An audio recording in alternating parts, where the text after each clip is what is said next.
మీరు ఇతర పత్రికల్ని టీవీని ఎలా ఏడిపించారో ఎలా కేసులు పెట్టారో మర్చిపోలే జనం. TV5లో అదేవిధంగా ఈటీవీ మీద మీరు బ్యాన్ పెట్టారయ్యా.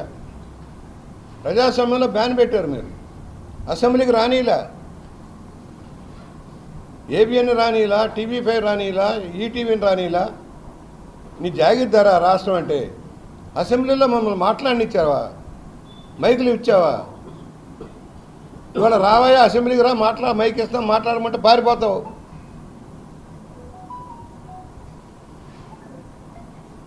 అప్పుడప్పుడు తాడేపల్లి విజిట్ చేయటం, అల్లరి సృష్టించడం, జనాన్ని పోగేయటం, రోడ్లు బందోబస్తు కంట్రోల్ లేకుండా చేయటం, ట్రాఫిక్ జామ్ చేయటం నీ లక్షణం.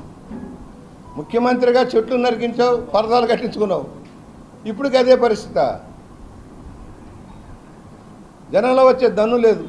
నువ్వు రావాలంటే కొన్ని వందల మందినో వేల మందినో పోగేస్తే కానీ బయటకు రాలేని దౌర్భాగ్య స్థితిలో ఉన్నాడు ముఖ్యమంత్రిగా పనిచేసిన వ్యక్తి. వాళ్ళ ప్రజల మధ్య తిరుగుతున్నాడు చంద్రబాబు. మండు టెండర్లో జనంలో తిరుగుతూ ఉన్నారు. పవన్ కళ్యాణ్ గారు జనంలోకి వెళ్తూ ఉన్నారు. వివిధ ప్రాంతాల్లో మౌలిక సదుపాయాల కోసం కృషి చేస్తూ ఉన్నారు. కేంద్రం నుంచి నిధులు తెచ్చుకోవడం కోసం వెళ్ళినప్పుడల్లా నిధుల కోసం వెళ్తున్నారు. నువ్వు వెళ్ళిన దేనికోసం? బెయిల్ కోసం. కేంద్రం చుట్టూ బెయిల్ కోసం, శిక్షల నుంచి బయటపడడం కోసం, బాబాయ్ హత్య కేసు నుంచి బయటపడడం కోసం, ఈడీ కేసు నుంచి బయటపడడం కోసం ఢిల్లీ చుట్టూ తిరిగావే కానీ రాష్ట్రానికి నువ్వు సాధించింది ఏమిటి? జగన్మోహన్ రెడ్డి ఈ వందే మాగదలు ఈ తోకలు ఉండే ఒకటే చెబుతున్నావు. ఏం సాధించారో చెప్పమనండి. Why all schemes fail? ప్రభుత్వం ఇచ్చిన నిధులన్నీ దుర్వినియోగం చేసి, దోపిడీ చేసి ఇవాళ విచారణ చేయకూడదు.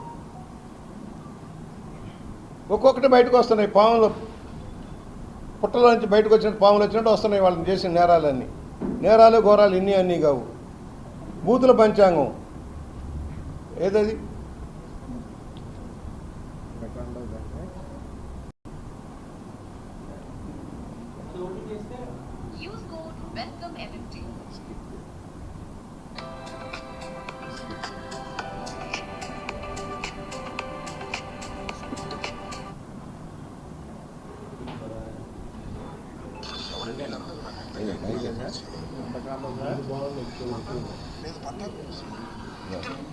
పర్యవేక్షణలో ఇక్కడ ఒక విషయాన్ని నేను మీకు చెప్పదలుచుకున్నా ఈ సందర్భంగా.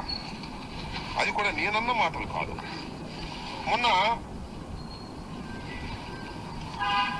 తిరుపతిలో ఒక సమావేశం జరిగింది. ఏం సమావేశం? పద్మ వికాసం అంటే బీజేపీ వాళ్ళ మీటింగ్. దానిలో బీజేపీ ఎమ్మెల్యే గారు ఆదినారాయణ రెడ్డి గారు పాల్గొన్నారు. చూసి ఉంటారు.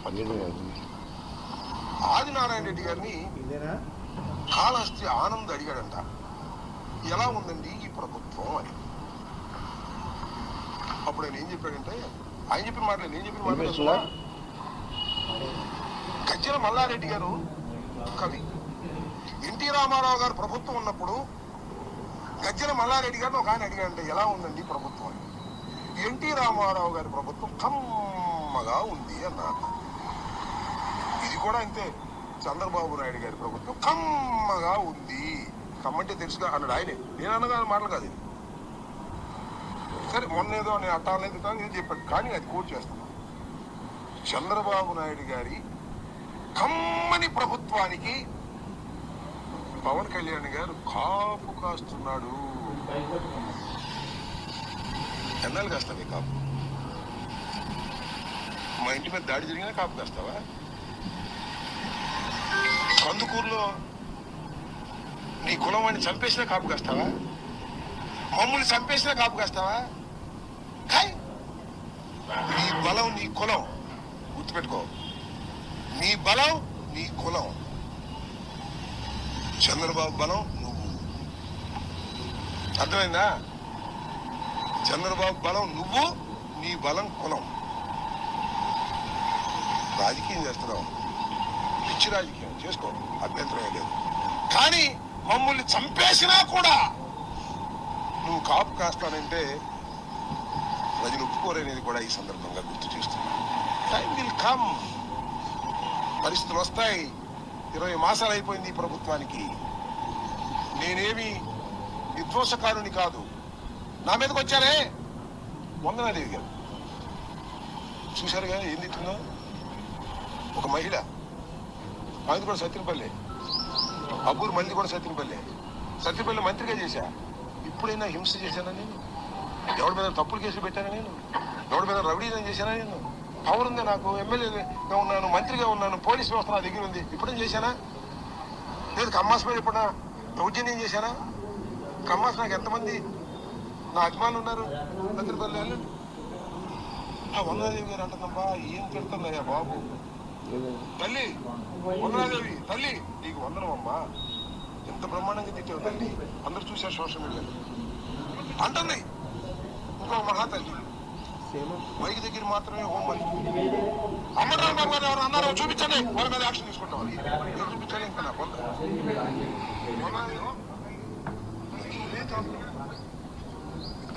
సామాజిక వర్గానికి చెందిన అల్లుడు నాకు తిట్టట్లేదు.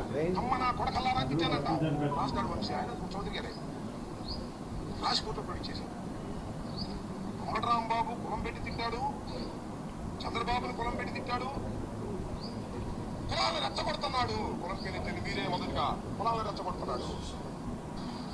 సరే కమ్మ నా కొడకల్లారా, కమ్మ నా కొడుకులు ఇక్కడ ఉంటే చంపేస్తా. చంద్రబాబు కమ్మ నా కొడక చెప్పండి, విన్నారా మీరు? ఏమన్నాడు? కులం పెట్టి తిట్టానా?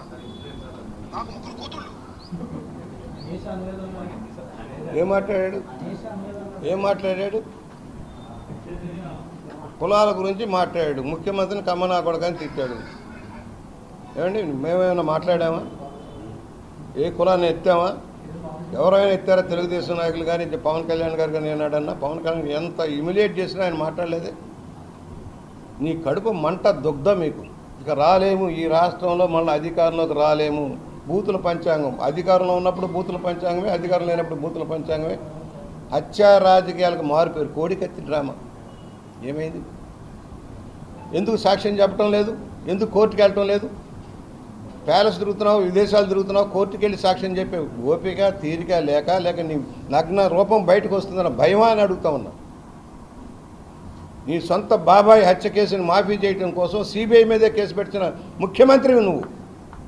ఏం చెబుతారు ఈ నాయకులంతా? ఏం చెబుతారు? ఏం మాట్లాడాడు అంబటి రాంబాబు? ఏం మాట్లాడుతుంది రోజా? ఏం మాట్లాడుతుంది పేరు నాని? ఏం మాట్లాడుతుంది జోగి రమేష్? మీరు చేసిన బియ్యం కుంభకోణాలు, మీరు చేసిన మైనింగ్ కుంభకోణాలు, కాంట్రాక్ట్లో దోపిడీ, మద్యంలో దోపిడీ, అన్ని విచారణ జరుగుతున్న బాధ.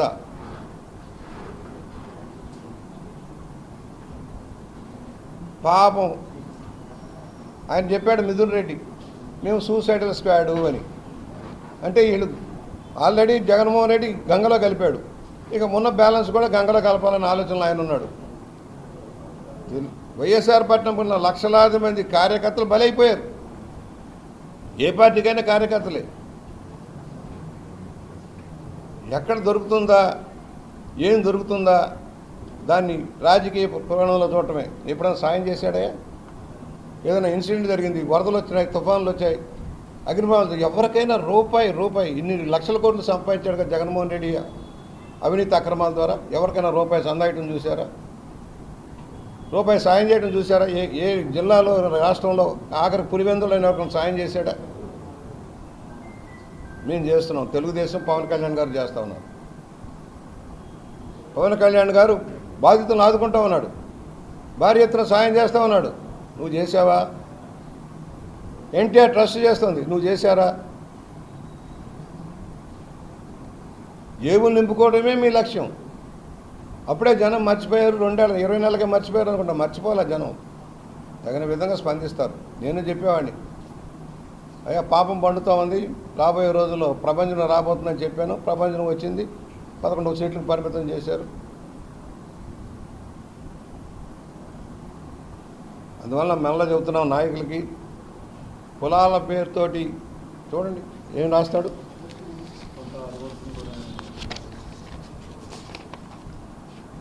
కులాన్ని తిట్టాడట. నాకు మతి భ్రమించింది. దిగజాడు వ్యాఖ్యలు. ఏంటి దిగజాడు వ్యాఖ్యలు? మీరు రఫరఫా నరికేస్తాము, ఈడ్ చేస్తాము, గొడ్డలు తీసుకొని గొడ్డల ఫోటోలు వేసి తిరుగుతుంటే హెచ్చరిక చేసాం. ప్రజలను భయభ్రాంతులకు గురి చేస్తామంటే హెచ్చరిక చేస్తా ఉన్నాం. భయం కల్పించి ప్రజల మీద ఎక్కడ ఈ దుర్మార్గులు మళ్ళీ వస్తారన్న భయం కలుగుతుంది కనుకనే హెచ్చరిక చేస్తా ఉన్నాం. నాకు మతి భ్రమించలా, మీకు మతి భ్రమించింది ఆల్రెడీ. ఏకసార్లు అయ్యారు, ఒకసారికే మతిపోయింది మీకు. రెండోసారి గెలిచి ఓపిక లేకుండా పోయింది నాయకులకి. 7 సార్లు గెలిచాను రా పిచ్చివాళ్ళారా, 7 సార్లు గెలిచా వీళ్ళందరూ సపోర్ట్తో. రేపు పొద్దున ఏంటి సాక్షిలో వేయటం, కాపుల్ని నరికేస్తా అన్నాడు బుచ్చి అంటాం, కాపులందరూ రెచ్చగొట్టడం, ఊళ్ళ మీదకి వెళ్ళండి, దాడులు చేయండి, నిరసనలు చేయండి, ధర్నాలు చేయండి. ఇది బడి.